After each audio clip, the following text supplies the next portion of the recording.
বর্তমান সময়ে ইংরেজি ভাষা শেখার যে দক্ষতা অর্জন, এটার ইম্পর্টেন্স কতটুকু তা আমরা কম বেশি সবাই জানি। যে কোনো জব সেক্টর হোক বা সেলফ ডেভেলপমেন্ট, যে কোনো ক্ষেত্রেই ইংলিশ ল্যাঙ্গুয়েজে স্পিকিংয়ের যে স্কিলটা সেটা বর্তমানে খুবই রেলিভেন্ট এবং খুবই গুরুত্বপূর্ণ।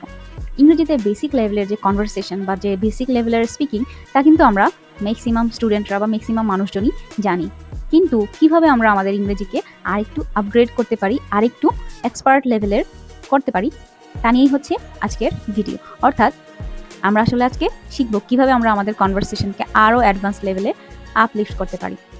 সেরকম 30+ অ্যাডভান্স ফ্রেজেসের সাথে আমরা আজকে পরিচিত হব, এবং আমরা যদি আমাদের দৈনন্দিন যে কথাবার্তা বা আমাদের যে ইংলিশ স্পিকিং প্র্যাকটিস, সেটাতে যদি আমরা এই ফ্রেজেসগুলো আমরা ইনক্লুড করি, তাহলে অবশ্যই আমাদের এই যে ইংলিশ স্পিকিংয়ের যে লেভেল, সেটা আগের চেয়ে আরও বেটার হবে।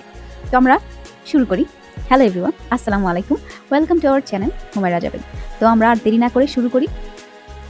তো প্রথমে আমাদের যেই ব্যাপারটা নিয়ে আমরা কথা বলবো সেটা হচ্ছে what to say to go off topic and then getting back on topic. Going off topic মানে হচ্ছে আমরা এরকম তো আমাদের নর্মালি হয় যে আমরা কোনো একটা টপিক নিয়ে কথা বলছি, কিন্তু কথা বলতে বলতে এমন এক জায়গায় চলে গেছি যে আসলে আমরা কোথায় ছিলাম সেটাই আসলে ভুলে যাই, মানে আউট অফ ট্র্যাক হয়ে যায়। তো কিভাবে আমরা এরকম টপিক থেকে অনেক দূরে চলে গেলে আবার টপিকে কামব্যাক করব, এবং সেই জন্য আমরা কোন কোন ফ্রেজগুলো ইউজ করতে পারি, সেটা হচ্ছে আমরা শুরুতেই শিখব। তো আমরা প্রথমেই যে আমরা কোনো আউট অফ টপিক হয়ে গেলে আবার টপিকে ফিরে আসার জন্য আমরা বলতে পারি as I was saying. Say for example, আমি কথা বলছিলাম খাবার দাবার নিয়ে বা কোনো একটা রেস্টুরেন্ট নিয়ে, তারপর সেখান থেকে কথা বলতে বলতে আমরা চলে গেলাম কোথায়, একদম ইন্টারন্যাশনাল লেভেলের ফুড বা যে ফুড ভ্লগ বা এসবের দিকে চলে গেলাম। তো আমরা আবার ট্র্যাকে ফিরে আসার জন্য আমরা বলতে পারি as I was saying about food or talking about restaurants. ঠিক আছে, এছাড়াও আমরা বলতে পারি হোয়ার ওয়াজ আই, ইয়েস রিমেম্বার্ড। মানে এরকম অফ টপিক হয়ে গেলে আমরা বলতে পারি কোথায় যেন আমি ছিলাম, ও আচ্ছা মনে পড়েছে, বলে বাকি অংশ বলতে পারি। তো আমাদের সেকেন্ড ফ্রেজটা হলো হোয়ার ওয়াজ আই, ইয়েস রিমেম্বার্ড। তারপর থার্ড নাম্বার ফ্রেজটা যেটা আমরা ইউজ করতে পারি সেটা হলো so anyway getting back on track. So anyway getting back on track. এরপর আমরা দেখব what to say two agree with something. কোনো কিছুর সাথে সাথে একমত হলে সেক্ষেত্রে আমরা কোন ফ্রেজগুলো ব্যবহার করতে পারি সেগুলো আমরা এবার দেখব। আমরা বলতে পারি ইয়া অ্যাবসলিউটলি। আরও বলতে পারি I completely agree with you. আবার বলতে পারি I couldn't agree more. I couldn't agree more. আমরা কিন্তু আমাদের ফ্রেজের অন্য একটা ভিডিওতেও এটা নিয়ে কথা বলেছিলাম। আই কুডন্ট অ্যাগ্রি মোর মানে হলো একটু নেগেটিভ শোনাতে পারে, কিন্তু এটার মিনিং হলো আমি পুরোপুরি একমত, এর চেয়ে বেশি আর রাজি হওয়া যায় না, এমন একটা অবস্থা। আই কুডন্ট অ্যাগ্রি মোর। এরপর আমরা লাস্টলি যেই ইডিয়মটা ব্যবহার করতে পারি কোনো কিছুর সাথে একমত হতে, সেটা বলতে পারি absolutely. I agree. I agree অথবা অ্যাবসলিউটলি আই টোটালি অ্যাগ্রি। এরপর হচ্ছে আমরা what to say when you think you understood but you need to double check. অর্থাৎ যখন আমরা কি করি, যখন আমরা কোনো কিছু বুঝেছি এমন একটা অবস্থা, কিন্তু আমরা তাও চাই যে আচ্ছা ঠিক আছে আমি তো বুঝেছি, তাও একটু আরেকবার চেক করে নিই যে আমি ঠিক আছি কিনা। তো সেরকম ক্ষেত্রে আমরা ব্যবহার করতে পারি so what you want say is. Say for example সিচুয়েশনটা এরকম যে আমি এবং আমার এক ফ্রেন্ড কোথাও বসে আছে বা রেস্টুরেন্টে বসে আছে। তো সেরকম অবস্থায় আমার ফ্রেন্ড আমাকে বলল যে the man behind us is following us. মানে আমাদের পেছনে যে লোকটা আছে, লোকটা আমাদের ফলো করছে। তখন আমি কথাটা বুঝলেও আবার শিওর হওয়ার জন্য আমি ওকে কি বলতে পারি, so what you want say is the man behind us is following us. এটা ছাড়াও আমরা আরও বলতে পারি so what you are saying is the man behind us is following us, অথবা do you mean the man behind us is following us. আবার বলতে পারি in other words what you are saying is this man behind us is following us.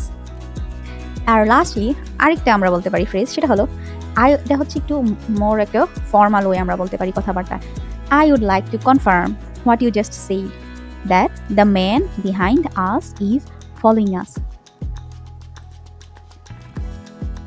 এরপর আমাদের next যেই situation সেটা হলো what to say when talking about controversial topics. মানে আমরা যখন কথা বলি কিছু কিছু টপিক থাকে যেগুলো নিয়ে আমরা সবাই কথা বলতে কমফোর্টেবল ফিল করি না, অথবা কিছু টপিক থাকে যেগুলো হচ্ছে খুবই বিতর্কিত টপিক। তো সেইগুলো নিয়ে যখন আমরা কথা বলবো তখন সেগুলো নিয়ে কথা বলার সময় আমরা ইংলিশে কিভাবে ডিল করব সেই রিলেটেড ফ্রেজগুলো আমরা একটু দেখবো এখন। ফার্স্টে হলো I know everyone doesn't agree with me but. এভাবে আমরা শুরু করতে পারি যে জানি সবাই আমার সাথে একমত না, তাও বলছি। এরকম বলে শুরু করে তারপর আমরা কন্ট্রোভার্সিয়াল টপিকটা নিয়ে কোনো অপিনিয়ন দিতে পারি বা কোনো কথা বলতে পারি। সো কি বললাম, I know everyone doesn't agree with me but. তাছাড়া আমরা ইউজ করতে পারি আই নো ইটস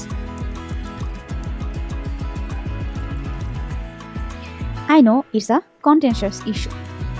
কন্টেনশিয়াস মানে হলো যেই টপিকগুলো নিয়ে বা যেসব বিষয় নিয়ে খুব বিতর্ক আছে বা ডাউট আছে সেরকম বিষয়। তো কি বলতে পারি, I know it's a contentious issue. এছাড়াও আমরা বলতে পারি whilst you may not agree with my views but I wanna hear your opinion. জানি আমার ভিউর সাথে তোমার ভিউটা একমত না, তাও আমি তোমার অপিনিয়নটা জানতে চাচ্ছি। আরও বলতে পারি maybe it's an unpopular opinion but I strongly believe. Lastly আমরা বলতে পারি I am not trying to ruffle anyone's feathers here but. Ruffle anyone's feather মানে হলো কাউকে আমি এখানে কনফিউজ করতে চাচ্ছি না বা কারো অপিনিয়নের প্রতি ডিসরেসপেক্ট জানাচ্ছি না। তো কি বলতে পারি আমরা, I am not trying to ruffle anyone's feathers here but. এরপরে আমরা what to say to somewhat disagree. Somewhat disagree মানে হলো কারো কথার সাথে আমরা যখন অল্প বিস্তর নারাজ থাকবো, মানে সে যা বলছে আমি তার সাথে একমত, কিন্তু কিছু কিছু জায়গায় আবার তার সাথে আমি ডিসএগ্রি করি, সেই জিনিসটাকে আমরা বলবো সামহাট ডিসএগ্রি। তো সেরকম সিচুয়েশনগুলোতে আমরা কোন ফ্রেজগুলো ব্যবহার করতে পারি আমাদের ইংলিশ স্পিকিংকে আরও আপগ্রেড করার জন্য, সেটা আমরা এখন জানবো। ফার্স্ট অফ অল, তো প্রথমে যেটা আছে সেটা হলো I understand your point of view but. তুমি কি বলতে চাচ্ছ সেটা আমি বুঝতে পারছি, কিন্তু I understand your point of view but. এরপর বাকি অংশ I see what you mean but। এরপর আছে I can see where you are coming from but I agree with you up to a point, however I have got a different opinion। তুমি যা বলছো আমি তোমার সাথে একমত, কিন্তু যাই হোক আমার একটা ডিফারেন্ট অপিনিয়ন আছে। তারপরে সিচুয়েশন হলো what to say to change the topic. যখন আমরা কোনো একটা টপিক নিয়ে আর কথা বলতে চাই না, টপিকটা চেঞ্জ করা উচিত বা চেঞ্জ করতে চাচ্ছি সেরকম মনে হয়, তখন আমরা কোন ফ্রেজগুলো ব্যবহার করতে পারি সেগুলো এখন দেখব। Speaking of dash I remembered once dash, মানে সে ফর এক্সাম্পল আমরা কথা বলছি কোন একটা কান্ট্রি নিয়ে, ঠিক আছে, কোন একটা কান্ট্রি নিয়ে কথা বলছি। তো কথা বলতে বলতে একটা কনভারসেশনের মধ্যে একটা মানে কি বলবো বোরিং একটা ভাইব চলে আসছে। তো সেখানে আমরা যদি চেঞ্জ করতে চাই টপিকটা, অথবা কোনো একটা কান্ট্রি নিয়ে কথা বলার সময় যখন আমাদের মাথায় অন্য একটা জিনিস স্পার্ক করে সেটা নিয়ে আমরা কথা বলতে চাই, তখন আমরা বলতে পারি ফর এক্সাম্পল আমরা কোনো একটা কান্ট্রি নিয়ে কথা বলছিলাম, এখন আমরা কোনো একটা আমাদের পার্সোনাল টপিক নিয়ে কথা বলতে চাই, তখন আমরা বলবো speaking of dash I remember once. এছাড়া আমরা বলতে পারি দ্যাট রিমাইন্ডস মি অফ। এছাড়া আমরা বলতে পারি ও বাই দ্য ওয়ে, অথবা লিসেন বিফোর আই ফরগেট। এরপর this has nothing to do with what we are talking about but. আমি আসলে এখন যা বলতে চাচ্ছি সেটা আসলে আমাদের কথাবার্তার সাথে কোনো সম্পর্ক নেই, তাও আমি বলছি this has nothing to do with what we are talking about but. And lastly I know this is changing the topic but I wanna share ইট। জানি টপিক চেঞ্জ হয়ে যাচ্ছে, কিন্তু তাও আমি এটা শেয়ার করতে চাই। অনেক সময় হয় না যে আমরা কনভারসেশনের মাঝখানে ইন্টারাপ্ট করি যে এই আমি আগে যেটা বলতেছি সেটা শোনো, কারণ আমি না হলে সেটা ভুলে যাব। তো সেরকম ক্ষেত্রে আমরা পোলাইটলি বলতে পারি I know this is changing the topic but I wanna share it. Next যে আমাদের সিচুয়েশনটা সেটা হলো what to say to completely disagree. আগের আমাদের একটা ছিল যে সামহাট ডিসএগ্রি, মানে কিছু কিছু ক্ষেত্রে আমরা ডিসএগ্রি করবো, এরকম ক্ষেত্রে আমরা কি ফ্রেজ ইউজ করবো। আর এখন যেটা হচ্ছে সিচুয়েশন সেটা হলো আমরা যখন কারোর সাথে বা কোনো কিছুতে কমপ্লিটলি ডিসএগ্রি করব, তখন আমরা কোন ফ্রেজগুলো ব্যবহার করতে পারি। না, I don't feel the same way, অথবা actually I don't quite agree with you, অথবা I actually quite disagree with you, I am afraid I don't agree with you on that. এখানে আই এম অ্যাফ্রেড মানে আমি ভয় পাচ্ছি বা আমি ভীত, এরকম কিছু বোঝায় না। একটু পোলাইটলি একটা মিনিং আসলে এটা কনভে করে যে I am afraid, I don't agree with you on that. এরপর আছে I have to disagree respectfully on that, অর্থাৎ আমাকে তোমার সাথে সম্মানের সাথে আমি তোমার সাথে কি করছি, ডিসএগ্রি করছি।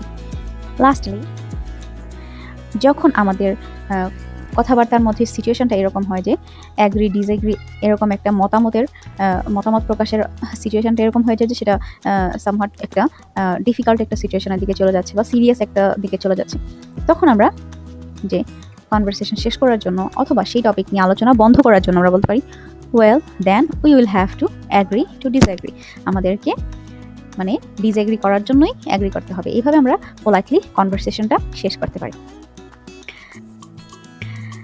সো এভরিওয়ান, আজকে তাহলে আমাদের এই পর্যন্তই। আশা করি এই ফ্রেজগুলো আমরা আমাদের ডেইলি লাইফের কনভারসেশনে যদি আমরা ইউজ করি, ইনশাল্লাহ অবশ্যই আমাদের যে ইংলিশ স্পিকিং লেভেল সেটা আপলিফট হবে। সো ভিডিওটা দেখার পর এটা যদি আমরা নিজেদের রিয়েল লাইফে বিভিন্ন সিনারিওতে প্র্যাকটিস করি, তাহলে এটা আমাদের জন্য খুবই ফ্রুটফুল হবে। So everyone, that was all for today. Keep learning and stay happy. Allah Hafiz.